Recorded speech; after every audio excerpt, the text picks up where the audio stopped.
하나님, 오늘 저에게 주신 말씀은 마태복음 20장 1절부터 16절까지 말씀입니다.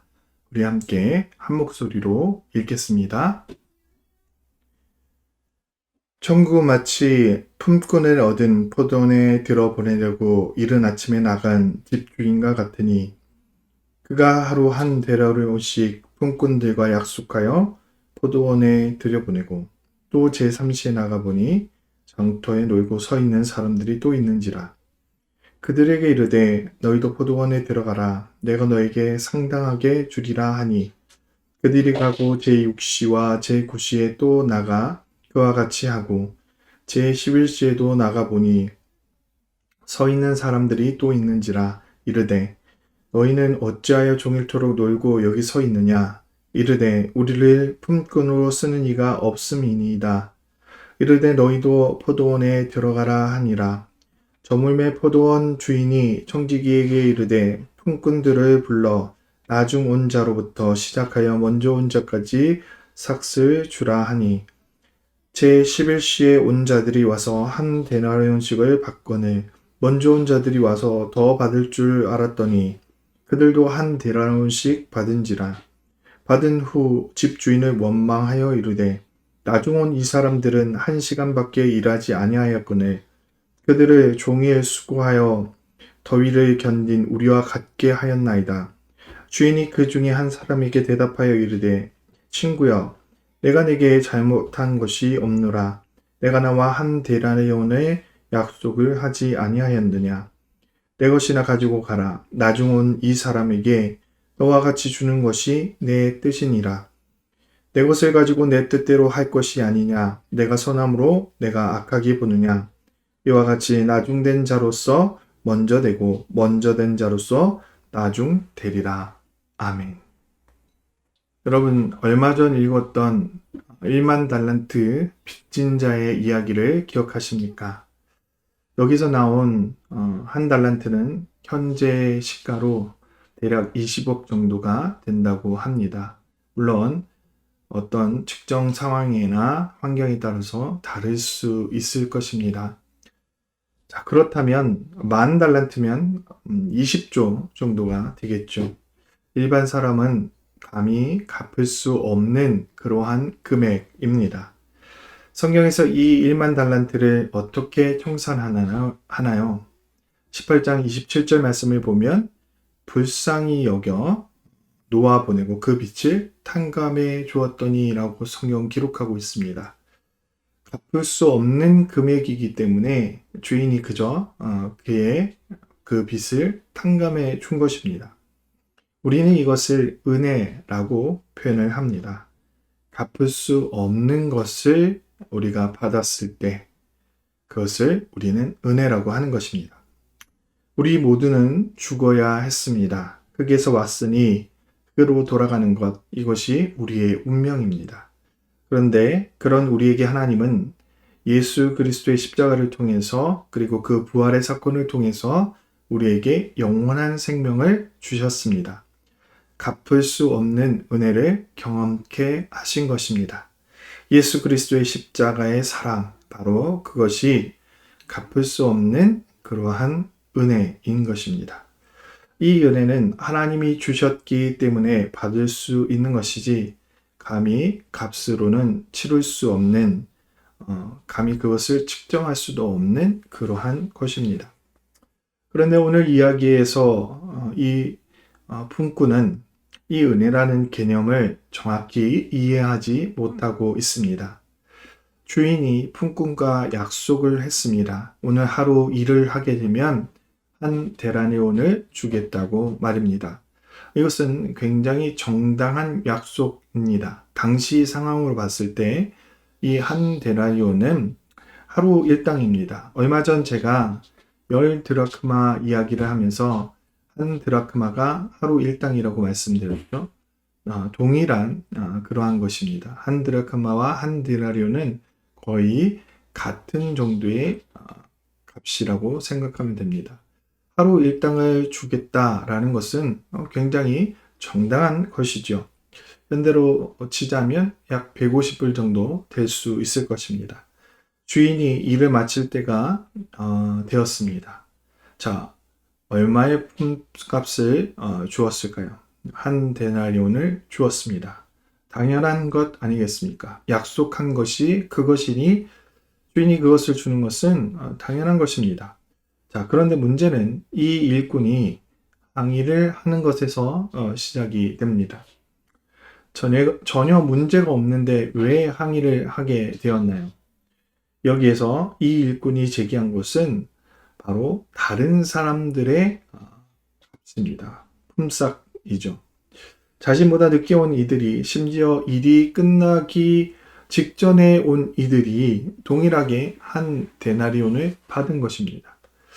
어느 정도 먼저 온 일꾼들의 그러한 심정도 이해는 갑니다. 나는 일을 더 했는데 왜 나에게 주는 것은 나중에 온 사람과 동일한 것인가 라는 것이죠. 성경이 보면 더 큰 것을 기대했다라고 기록하고 있습니다. 그러나 먼저 온 일꾼은 사실은 항의를 할 수는 없습니다.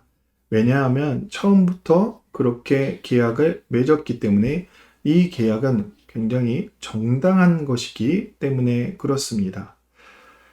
성도 여러분, 은혜는 이런 것입니다. 더 큰 은혜, 더 작은 은혜가 사실은 없습니다. 주인이신 하나님께서 주시는 은혜는 모두에게 동일한 은혜입니다. 어떤 크기나 어떤 것을 이렇게 다르게 할 수 있는 것이 아닌 것이죠. 바로 예수 그리스도의 십자가의 은혜, 그 구속의 은혜는 모두에게 동일한 것입니다. 어떤 누군가에게는 더 큰 십자가의 사랑을 줄 수 있고 또 어떤 누군가에게는 더 작은 십자가의 사랑을 줄 수 있는 것이 아니라는 것이죠. 그런데 문제는 이것입니다. 앞서 말씀드렸던 그 일꾼의 심정이죠.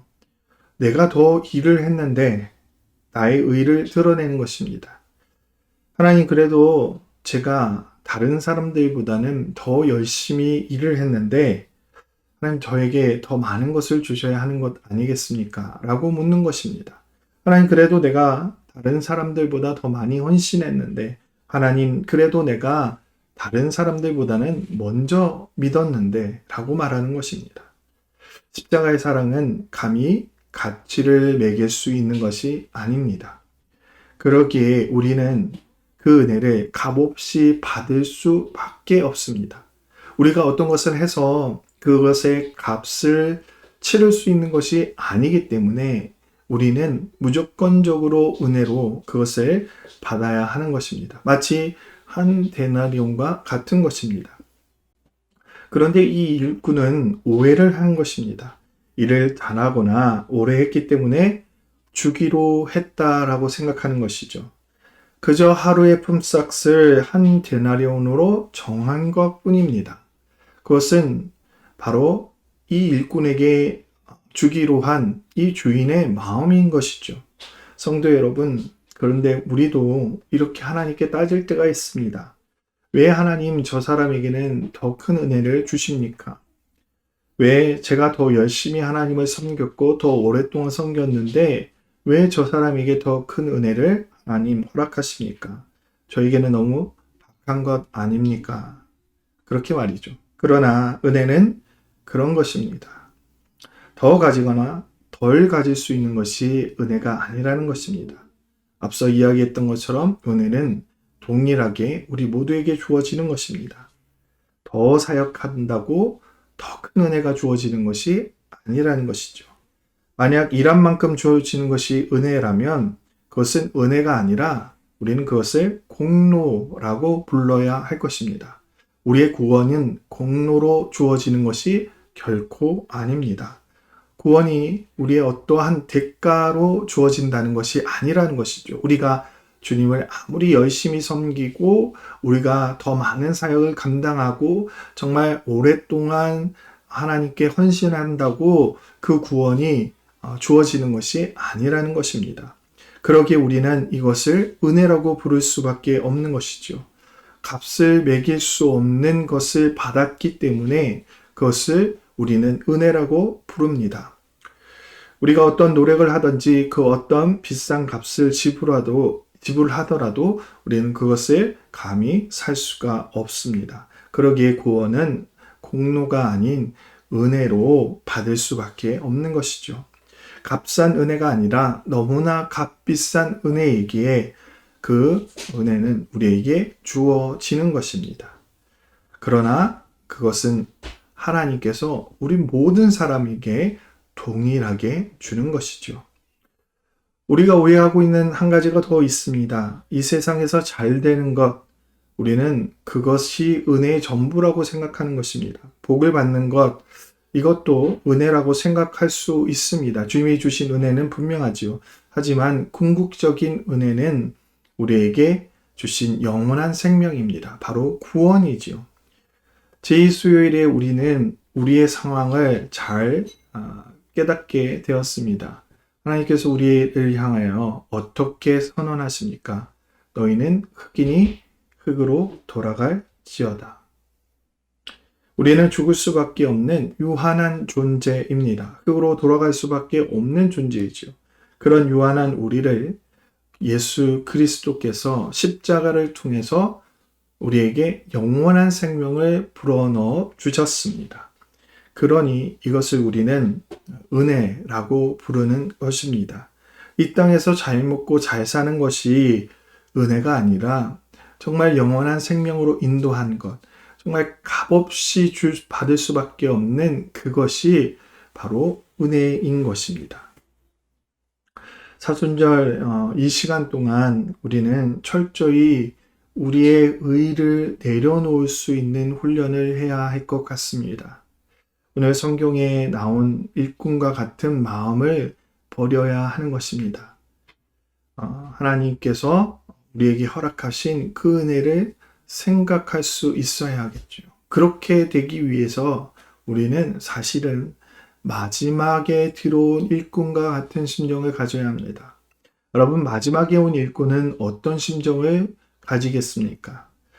나는 한 것도 없는데 하루의 품삯을 다 받아도 될까 하는 그런 생각을 느끼지 않았겠습니까? 조금밖에 일을 하지 않았는데 왜 나에게 이렇게 큰 은혜를 베풀어 주시는 건가 하는 그런 생각을 가질 것입니다. 여러분, 그것이 바로 은혜입니다. 마지막에 온 일꾼은 철저히 자신에게 주어진 것을 은혜라고 생각할 것입니다. 나의 의를 조금도 생각하지 않게 되는 것이죠.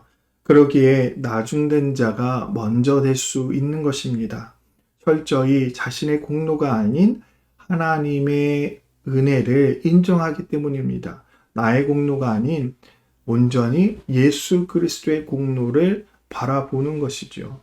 바로 이 사순절의 기간에 우리가 해야 할 것입니다. 나의 의를 내려놓고 나는 아무것도 아닙니다. 주님의 그 공로, 그 십자가의 공로를 바라보는 것, 바로 그것이 이 사순절에 우리가 해야 할 것입니다. 그러기에 우리는 오직 예수 그리스도의 공로를 바라보며 하나님이 주신 그 은혜를 온전히 체험하게 되는 것입니다.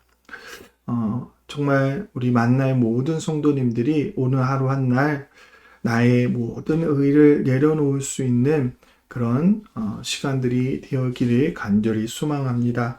나의 공로가 아닌 오직 예수 그리스도의 은혜와 하나님 아버지의 놀라운 사랑과 성령 하나님의 감동, 감화가 오늘 하루 한 날 동안 정말 온전히 느낄 수 있는 그러한 하나님의 그런 품성을 우리가 느끼게 되기를 간절히 축원합니다.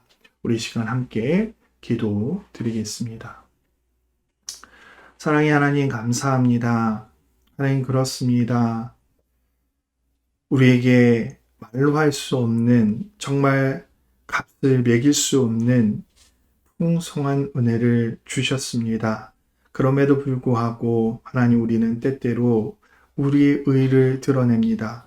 하나님, 제가 하나님을 위해서 얼마나 헌신하였습니까? 라고 그렇게 하나님께 우리의 의를 드러낼 때가 있습니다. 하나님, 왜 나에게 더 큰 은혜를 주지 않느냐고 그렇게 하나님께 투정할 때가 있습니다. 하나님, 그러나 이미 우리에게 말로 다 할 수 없는, 정말 가치로 환산할 수 없는 크나큰 은혜가 주어졌음을 하나님 온전히 깨닫게 하여 주시고, 하나님 그것이 주어진 것은 내 의가 아니라 오직 예수 그리스도의 공로, 그것을 의지해서 우리에게 주어진 하나님의 놀라운 은혜임을 깨닫게 되는 그런 귀한 하루 한날 되어지기를 간절히 소망합니다. 하나님 온전히 나의 의를 내려놓을 수 있도록 주님 오늘 하루 한날 정말 겸손하게 주님 앞에 나아갈 수 있도록 주님 도와주시옵소서. 우리 만나의 모든 성도들이 겸손히 나를 내려놓을 수 있는 귀한 사순절의 시간을 보낼 수 있도록 주님 도와주시고, 하나님 우리의 삶이 정말 주님의 그 삶을 붙들고 온전히 하나님의 은혜를 바라볼 수 있도록 주님 축복하여 주시옵소서. 하나님 만나의 모든 성도들 주님께서 지켜주시고, 하나님 힘들고 어려운 이들 주님께서 붙들어 주셔서 주님 그들에게 주신 그 은혜를 하나님 바라볼 수 있도록 주님 그들의 마음의 문을 열어 주시옵소서. 하나님 스스로 회복 중에 있는 많은 성도들이 있습니다. 주님 그들 한 명 한 명을 주님께서 지켜 주시옵소서. 하나님 하나님의 더 놀라운 그 은혜를 하나님 우리가 깨달을 수 있도록 하나님께서 함께하는 귀한 시간 되어지게 하옵소서. 너무나 감사합니다. 예수 그리스도의 이름으로 감사하며 간절히 기도 올리옵나이다. 아멘.